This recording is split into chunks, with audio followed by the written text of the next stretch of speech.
नमस्कार। आज मैं एक कुंडली जो फीमेल नेटिव है, फीमेल की कुंडली है, जिनका प्रश्न था सेकंड मैरिज के बारे में। तो उनका पहला मैरिज 2009 में ख़त्म हो गया। अब दूसरा मैरिज जो है वो कब होगा, ये सवाल है। ये मेरी एक सब्सक्राइबर ही है, तो इसलिए मैंने इनका क्विक एनालिसिस के लिए ये चार्ट लिया है। तो इसमें हम देखते हैं नाड़ी के हिसाब से किस तरह हम इसको एनालाइज करेंगे। नाड़ी के हिसाब से इसको थोड़ा क्विकली एनालाइज करेंगे और फिर मैं आपको थोड़ा सा इसके बारे में जो चार्ट है इसके बारे में पराशरी पद्धति से भी थोड़ा सा आइडिया दूंगा। तो पहले हम देखते हैं इस जाति का जो है, इनकी एज है 43 ईयर्स, फीमेल जैसे मैंने बोला। तो मैं यहाँ पे इनका जो नाड़ी का जो तत्वा चार्ट है वो मैं पहले ड्रॉ करता हूँ। जनरली मैं तत्वा चार्ट ड्रॉ करता हूँ। तत्वा चार्ट ड्रॉ करने से क्या होता है कि हमें क्लियर आइडिया आ जाता है कि कौन सा ग्रह और कौन से गोचर में इनकी शादी के चांसेस ज़्यादा हैं। तो यहाँ पे ये है मरकुरी, फिर मरकुरी मतलब बुध, फिर मार्स मतलब मंगल, फिर गुरु, फिर सूर्य, फिर चंद्र। ये पूरी जो है वो जल तत्व में बैठे हैं, जल राशियों में बैठे हैं। और ये जो है नॉर्थ मतलब उत्तर दिशा में।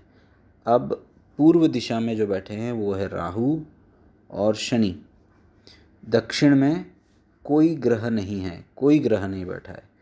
और पश्चिम मतलब जो वायु तत्व है उसमें शुक्र बैठा है केतु के साथ। अब देखना चाहिए हमें कि इनकी शादी कब होगी। तो अगर आप देखेंगे जब गुरु यहाँ पर मतलब जो भूमि तत्व है, ये भूमि का तत्व है, भूमि तत्व पर जब गुरु दृष्टि डालेगा या फिर भूमि तत्व पर गुरु की जब एनर्जी आएगी तब इनकी शादी होगी। ठीक है, तो अब ये कब होगा, तो ये मैंने इनको बोला है दो चांसेस हैं। एक इस साल एक चांस है, वो है जनवरी 2023 से पहले। ठीक है, तो अक्टूबर से लेके अक्टूबर एंड मतलब नवंबर ही बोल दीजिए आप, नवंबर से लेके नवंबर 2022 से लेके जनवरी 2023 तक एक मौका है। यदि इस समय नहीं हुआ तो फिर सीधे 45 एज पर होगा। लिख लीजिए ये। ठीक है, तो ये आप मेरा वीडियो अभी देख रही हैं तो आपको पता चल जाएगा, आप लिख लीजिए।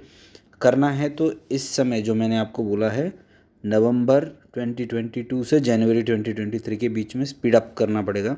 यदि इस वक्त में नहीं हुआ तो फिर 45 एज पे होगा।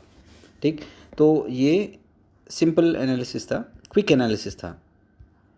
अब चलते हैं इनकी जो शादी का जो इशू है वो क्यों है। ठीक है, इसके बारे में भी थोड़ा आइडिया होना चाहिए, क्योंकि ये जो वीडियो है सिर्फ जो मैडम है इनकी जो एनालिसिस है इसके तक सीमित नहीं है।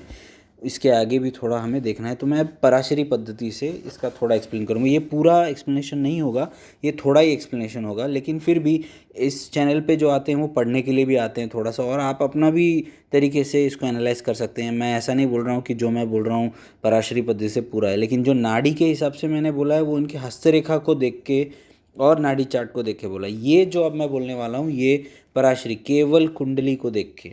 तो इसमें क्या है, साउथ इंडियन कुंडली टेक्निक्स में क्या होता है, जो सेकंड हाउस है ना, सेकंड हाउस होता है और फोर्थ हाउस इनका आप थोड़ा सा देखिए, और ये सेवन्थ हाउस है। ठीक है, सेकंड हाउस का मालिक जो है वो है बुध, और वो गया है 11th हाउस में और नीच का वक्री है। ठीक, ये एक।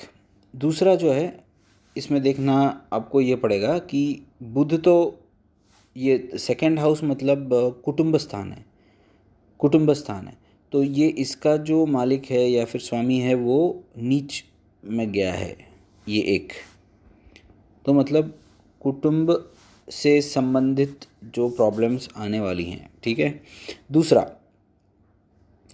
जो सुख स्थान है, सुख स्थान मतलब फोर्थ हाउस, फोर्थ हाउस सुख स्थान होता है, मेंटल पीस होता है, मेंटल पीस चाहिए, मन की शांति, वो पूर्णतः गायब है यहाँ पे, क्योंकि यहाँ पे दो क्रूर ग्रह बैठे हैं, ठीक है, जिसको हम मेलिफिक्स कहते हैं।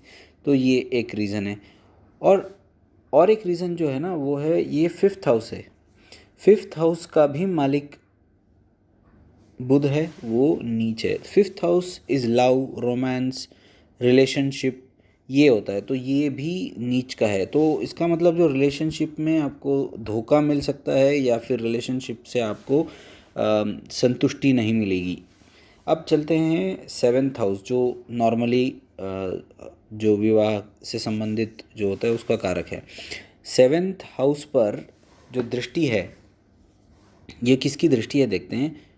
यहाँ पे जो थर्ड हाउस में बैठा हुआ गुरु जो उच्च का है, वो उसकी दृष्टि इस पर है, ठीक है। और चंद्रमा जो है वो थर्ड का ओनर है, मतलब वो भी मेलिफिक ही है।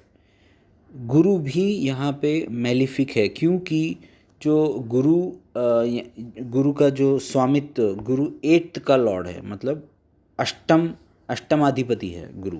तो ये डेंजरस है।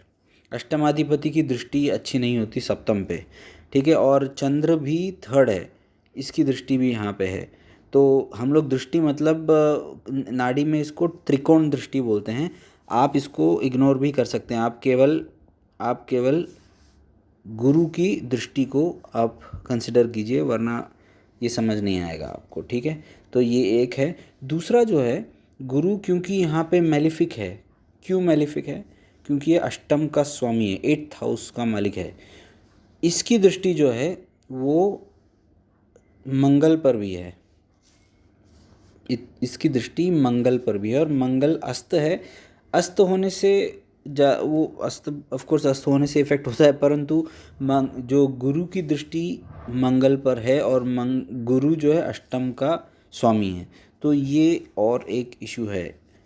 तीसरा अगर आप देखना चाहे तो नाड़ी के हिसाब से ये भी सही नहीं है, क्योंकि जो शुक्र है वो आपने देखा है लोअर डिग्रीज, मतलब केतु से कम डिग्री पे है।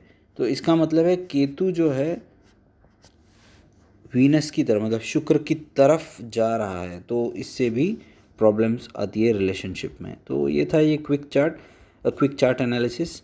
जो ये वीडियो देख रही हैं, आपको मैंने पहले ही बता दिया है एक्चुअली क्या है इसका, आपका जो मैरिज का डेट, पॉसिबल डेट्स, तो आप उस हिसाब से आप देख लीजिए। धन्यवाद।